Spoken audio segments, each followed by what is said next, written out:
अपनी प्रशंसा सुनने के लिए सभी लोग लालायित रहते हैं। कोई बिरला ऐसा होगा जो अपनी निंदा सुन करके भी शांत रहे। कभी कभी ऐसा होता है कि सचमुच में दोष हों और वो कोई दोष कहता है तो हमें वो दुश्मन जैसे लगता है। और जो धर्म बुद्धि वाले जीव हैं, आत्मशोधन करने की भावना रखने वाले जीव हैं, उनके अगर कोई दोष बताता है तो वो खुश होते हैं और उन दोषों को मिटाने का प्रयास करते हैं। उधर बैठ।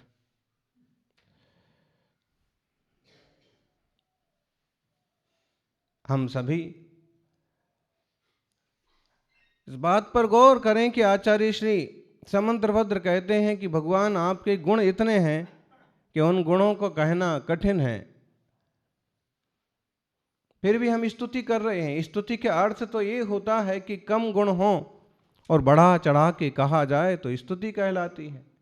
लेकिन आप में गुण बहुत हैं और हम कितना कह पाएंगे, तो ये स्तुति कैसे कहलाएगी।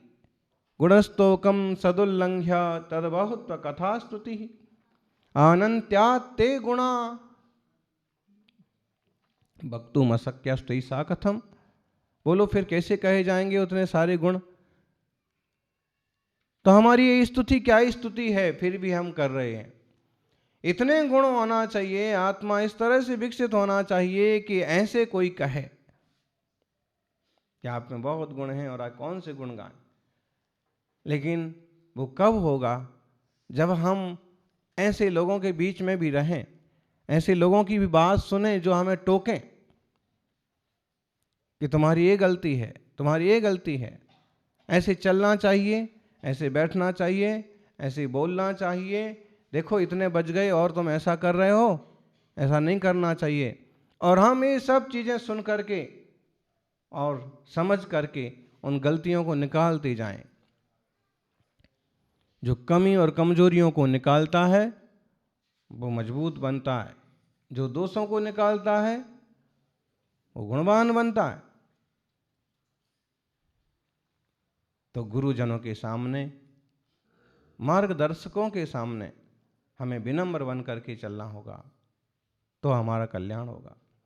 आचार्य श्री गुणभद्र ने एक बहुत महत्वपूर्ण श्लोक लिया है यहाँ पर कि विवेकी जन जो हैं वो प्रशंसा में संतुष्ट नहीं होते। जो वेद विज्ञान वाले ज्ञानी सत्पुरुष हैं वो प्रशंसा में संतुष्ट नहीं होते।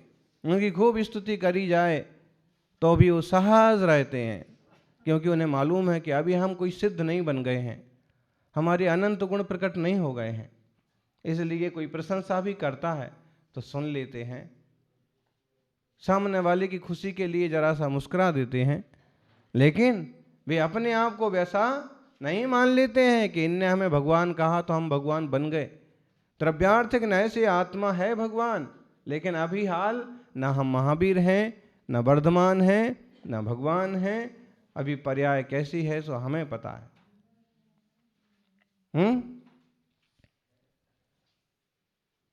पुरुषार्थ की जरूरत है ताकि जो कुछ कह रहे हैं वो सार्थक हो सके। जैसे कहा जिनके कंठ में सरस्वती विराजमान है, तब इस लायक बनो कि उसका कहना सार्थक हो सके। अभी कहाँ सरस्वती विराजमान है, अभी कहाँ हमको सारे शास्त्रों का द्वादशांग का बोध है। बस कभी कभी ऐसे होता है अंधों में काने राजा।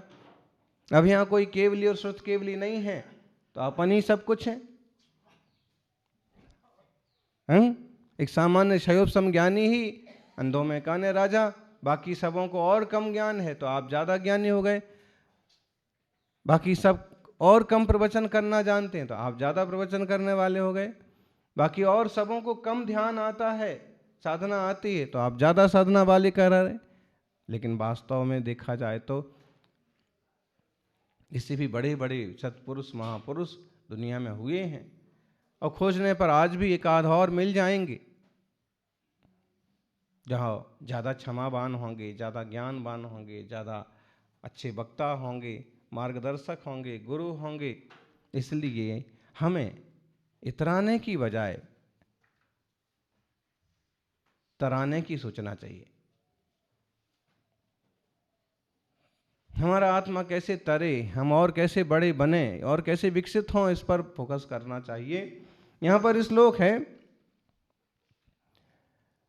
गुणागुण विवेकिभिर्विहितमप्यलं दूषणं भवेत् सदुपदेशवन्मतिमता मतिप्रीतये कृतं किमपि धार्ष्यतः सवनमप्यतीर्थोषितैः न तोषयति तन्मनांसि खलु कष्टमज्ञानता।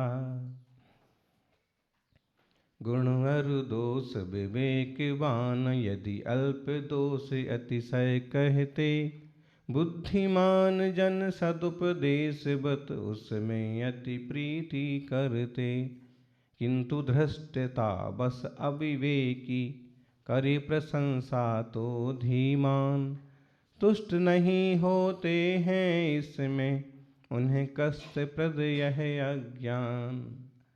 कैसी बात है। आत्मानुशासन का 144वां श्लोक है। गुण गुण विवेक भीर विहितमप्यलम दूषणम, जो गुण और अवगुण को जानते हैं ऐसे विवेकी थोड़े से भी दोष को इतना बड़ा बोलते हैं।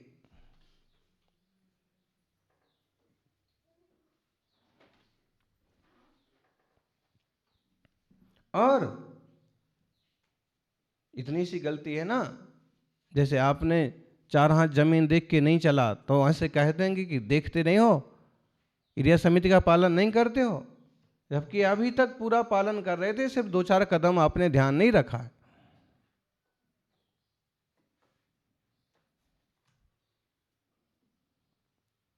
अचानक से कोई एक आध जीव कुचल गया तो अंधे हो, दिखता नहीं है। ऐसे कठोर वचन भी गुणागुण के विवेकी जो ज्ञानी हैं वो कह देंगे। अंधेरा होने तक ही आप बोल रहे थे, फटकार कैसे पड़ेगी? रात भर बोलते रहते हो, समझ में नहीं आता है, रात्रि का मौन का पालन नहीं करते हो, क्यों ऐसा कर रहे हैं?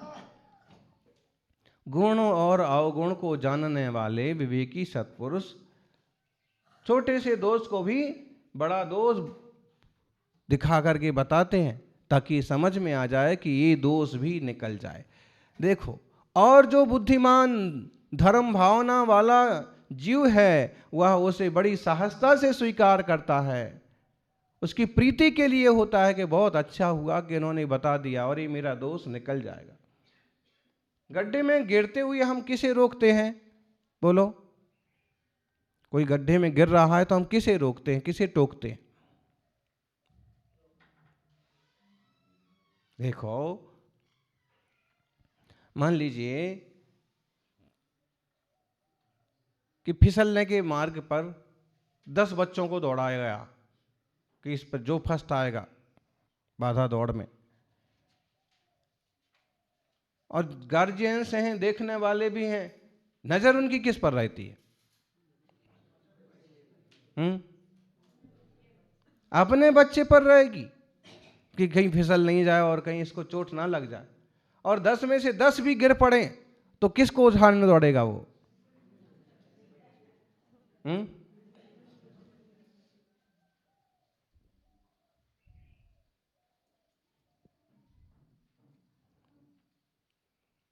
अभी तक पहले भले वो किसी की भी प्रशंसा कर रहा हो कि देख वो वाला बच्चा बहुत होशियार है, अगर तूने थोड़ी सी लापरवाही की तू पीछे रह जाएगा, वो आगे जाएगा, फर्स्ट वो आएगा। और कभी तो ये भी कह देंगे तू तो ऐसा है, मूर्ख है, तू तो पीछे ही रहेगा तो ही अच्छा, उसे फर्स्ट आना चाहिए। ऐसा कुछ भी करेंगे, लेकिन मौका पड़ेगा तो संभालेंगे किसे, बचाएंगे किसे? उसी को जिसके लिए अपनापन। ऐसे ही जो बड़े बुजुर्ग जन होते हैं, गुरुजन होते हैं, मार्गदर्शक होते हैं, इतनी बड़ी दुनिया की फिक्र नहीं करते हैं, उनसे जो जुड़े हुए लोग होते हैं उनको फिक्र उनकी होती है, टोकते उसे हैं कि उधर मत जा, ऐसा मत कर, जिंदगी खराब हो जाएगी, दिमाग खराब हो जाएगा, बदनामी हाथ लगेगी, उसे ही टोकते हैं। गुणों की प्रशंसा होना चाहिए, लेकिन एक बात और ध्यान रखना चाहिए, गुणों की प्रशंसा ऐसे और इतनी ना हो जाए कि सामने वाला अतिरेक में आके मार्ग से ही डिस्टर्ब हो जाए।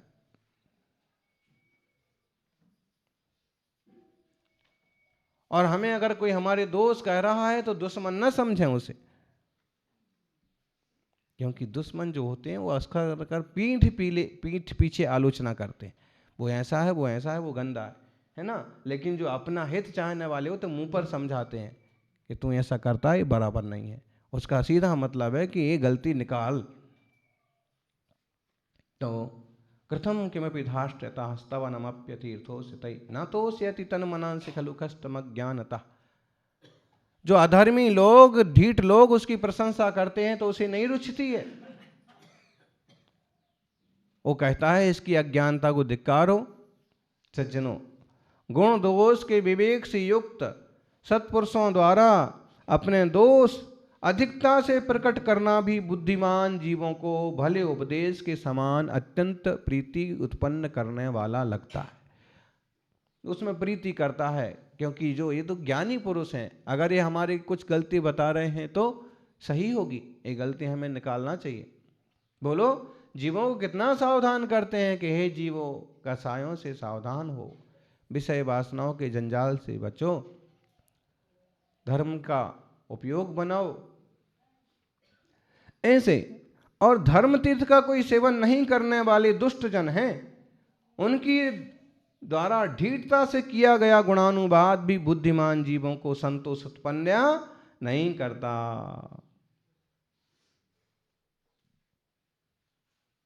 लेकिन कुछ लोग ऐसा सोचेंगे कि भाई प्रशंसा कर रहे तो खुश तो होना चाहिए। सच्ची प्रशंसा हो तो एक सीमा तक हल्का सा सद्भाव प्रकट करना ठीक है, लेकिन अपनी प्रशंसा खुद करना, अपनी प्रशंसा में उछलना बुद्धिमानी नहीं है। अपनी प्रशंसा करने वाला तो इंद्र भी क्षुद्र कीट के समान गिना जाता है। आप कितने महान हो ये दूसरे लोग कहें ना तो ठीक है, और आप भी अपनी महानता गाए जाओगे। कुछ लोग होते हैं अपनी कथा गाते जाते हैं, मैंने ऐसा किया, मैंने ऐसे किया। मैंने एक ऊंचा के भट्टा रखते पहले वाले, तो कोई बता रहे थे उनको बड़ी बीमारी थी कि वो सब उनके, वो किसी को मिलते या उनसे कोई साधु वगैरह मिलता तो अपना चिट्ठा, मैं विदेश गया था, मैं ये गया था, देखो मैंने यहाँ एक किया था, मैंने एक कॉन्फ्रेंस किया था, ये किया था, वो किया था। होते बहुत लोग होते हैं, समाज में भी ऐसे लोग मिलेंगे, कभी साधुओं में भी मिल सकते हैं। लेकिन अपनी प्रशंसा करने वाला वो इंद्र भी हो तो सामान्य आदमी के समान गिना जाता है। और सामान्य आदमी की भी प्रशंसा, मान लीजिए आप जैसे किसी बड़े आदमी ने प्रशंसा कर दी कि ये श्रावक बहुत धर्मात्मा है, ये श्रावक हमेशा चौका लगा के साधु की सेवा करते हैं, ये श्रावक हमेशा अवधि दान को तत्पर रहते हैं, ये सादा सा ग्रस्त है लेकिन बहुत बड़ा धर्मात्मा है, तो वो छोटे व्यक्ति की भी प्रशंसा की जाती दूसरों के द्वारा, तो वो भी महान है। सज्जनों, और सभी साधक जन बैठे हैं, तो हम इस ढंग से अपने आप को विकसित करें कि दूसरे हमारी प्रशंसा करें, दूसरे हमारे गुणों को कहें, हमारे गुण हम बढ़ाएं, दूसरे कहेंगे। और हम अपनी जरा सी कुछ अच्छाई को खुद ही गाते फिरेंगे तो लोग कहेंगे कि इसका तो काम ही है, अपनी अपनी फांकता फिरता है, हवा में उड़ता फिरता है, प्रदर्शन करता है।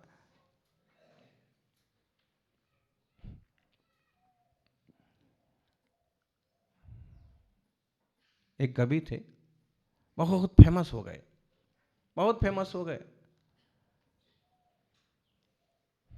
लेकिन उनके पिता, उस कवि के पिता उसकी किसी भी कविता पर खुश नहीं होते। कभी खुश भी हो जाएं तो पीछे से निकाल ही देते, अक्षर मात्रा स्वर व्यंजन व्याकरण रस संधि का कुछ न कुछ गड़बड़ बता ही देते कि अगर यहाँ ऐसा होता तो और ज्यादा अच्छा हो जाता।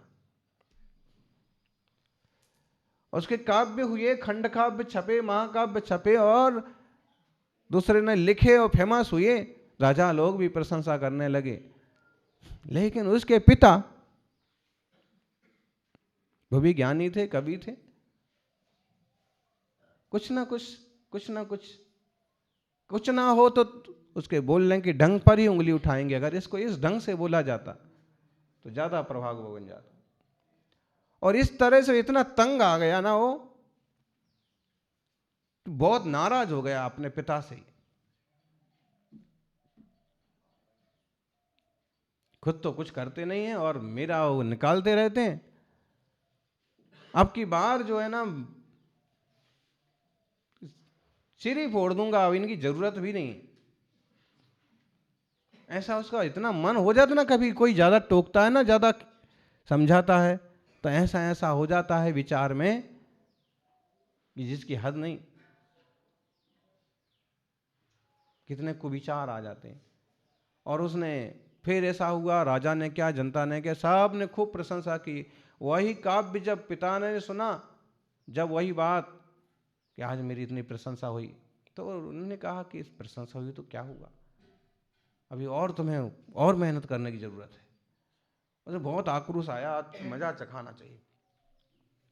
उजियारी रात थी, शरद पूनम की रात समझ लीजिए, कि उसके माता पिता दोनों, कवि के माता पिता ऊपर छत पर बैठे बैठे आपस में थोड़ी सी चर्चा, धर्म चर्चा, प्रकृति की चर्चा कर रहे थे। और बिल्कुल तैयार था डंडा लेकर के कि आज तो बिल्कुल शर फोड़ना है इनका। इनने मतलब इतनी मेरी इतनी दिन भर प्रशंसा हुई, सब खट्टा कर दिया। सीढ़ियों पर कहीं वहीं छिपा था, और इतने में माँ ने कहा कि देखो कैसी चांदनी छाई हुई है, कैसी सब तरफ सफेदी छाई हुई है, कैसा शीतल चंद्रमा है। तब जो कवि पिता थे उनने कहा कि जैसे शुभ्र चंद्रमा की चांदनी देख करके मुझे ऐसे लगता है कि जैसे मेरे पुत्र की शुभ्र चांदनी इस दुनिया में छाई हुई है, वैसे इस चंद्रमा की चांदनी छाई हुई। जैसा इसका प्रताप, प्रकाश और शीतलता है, वैसे मेरे पुत्र के काव्य की, कविता की भी ऐसे ही महिमा है। तो पत्नी ने कहा कि आप उसके सामने तो कभी कहते ही नहीं हो, वो तो और नाराज और दुखी हो जाता है। तो उन्होंने कहा कि कोई ना कोई टोकने वाला होना चाहिए, कि टोकते रहते हैं तो विकास होता रहता है। और जैसे ही वो पुत्र ने माता पिता का संवाद सुना तो आकर के चरणों में पड़ गया कि सही बात है, जीवन के विकास के लिए कोई तो सही रास्ता दिखाने वाला चाहिए। जय बोलिए महावीर भगवान की।